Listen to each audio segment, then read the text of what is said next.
दम द्या, लागलं तर मुस्काळीत मारा, काय करायचं करा, मिठी मारा, पण आज राजीनामा त्यांचा घेतलाच गेला पाहिजे असं आमच्या सगळ्यांची मागणी आहे। 4 कोटी शेतकरी हे सरकारवर आज चिडलेले आहेत, कोकाटेंवर चिडलेले आहेत। म्हणजे अतिशय दुर्दैवी गोष्ट आहे। याला मुख्य कारण काय की तुम्ही शेतकऱ्याच्या ज्या गरजा आहेत, ज्या अडचणी त्याच्याकडे दुर्लक्ष करतायत।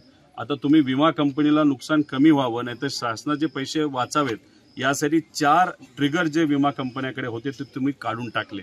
शेतकऱ्याला त्यात मदत मिळणार नाही।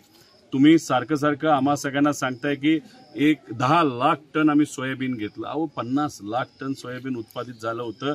40 लाख टन जे सोयाबीन शेतकऱ्याने उत्पादित केलं होतं ते त्यांनी किती रुपयाला विकलं हे तरी शेतकऱ्याला विचारा। 3800 रुपयाला विकलेलं आहे, त्यात त्यांना परवडत नाही। कापूस 6000च्या पुढे तिथे गेला नव्हता जेव्हा शेतकऱ्याकडे कापूस हातामध्ये होता। आणि कांद्याच्या बाबतीत सुद्धा तेच झालंय। आणि ह्याच्यात जेव्हा आम्ही प्रश्न मांडतो आम्हाला उत्तर मिळत नाही।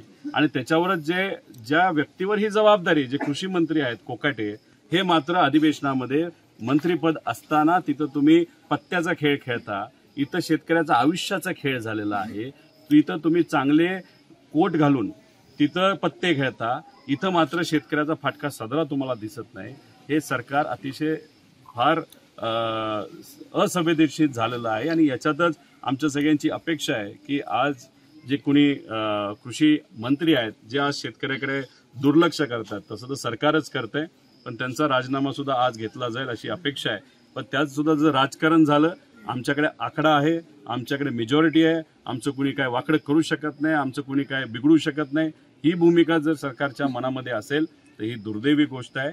शेतकऱ्याची काय परिस्थिती हे जाणून घेण्यासाठी तुम्हाला शेतात येणं पण तितकंच महत्त्वाचं आहे। पण आज कुणीही सरकारकडनं शेतात येताना शेतकऱ्याची अडचण समजून घेताना तिथं दिसत नाही। ही फार दुर्दैवाची गोष्ट आहे। जे शेतकरी कोकाटेंचं समर्थन करण्यासाठी गेले असतील त्यांचं तुम्ही एक काम करा, तुमच्या सोशल मीडियावर फोटो पब्लिश करा।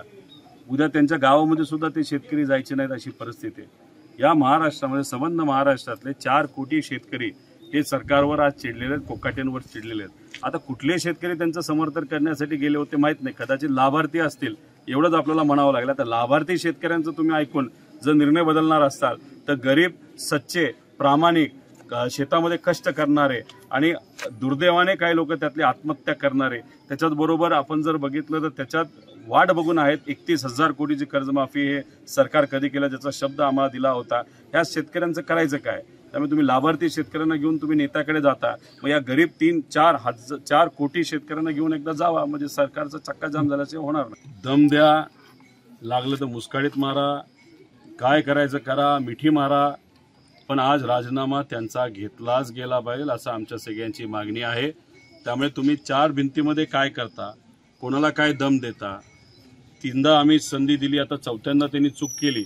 मग असं झालंय की 3दा मर्डर करायचे वेगळ्या लोकांचे आणि 4थ्यांदा मर्डर केला तर आम्ही मग त्याला आज जेलमध्ये टाकू, असं कुठंतरी भूमिका सरकारमधले नेते घेत असतील तर हे चुकीचं आहे।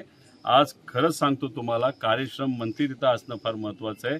एखादा होतकरू युवा आमदार जे अजित गटाचेच असतील त्यांना तुम्ही तिथं संधी द्या, पण अहो तो शेतात येणारा, शेतकऱ्याचे विषय समजून घेणारा, अडचणी समजून घेणारा आणि मार्गी लावणारा तर त्या ठिकाणी द्यावं। पण हे सरकार या बाबतीत कुठेतरी दुर्लक्ष, समाज कल्याणमध्ये भ्रष्टाचार चालू आहे।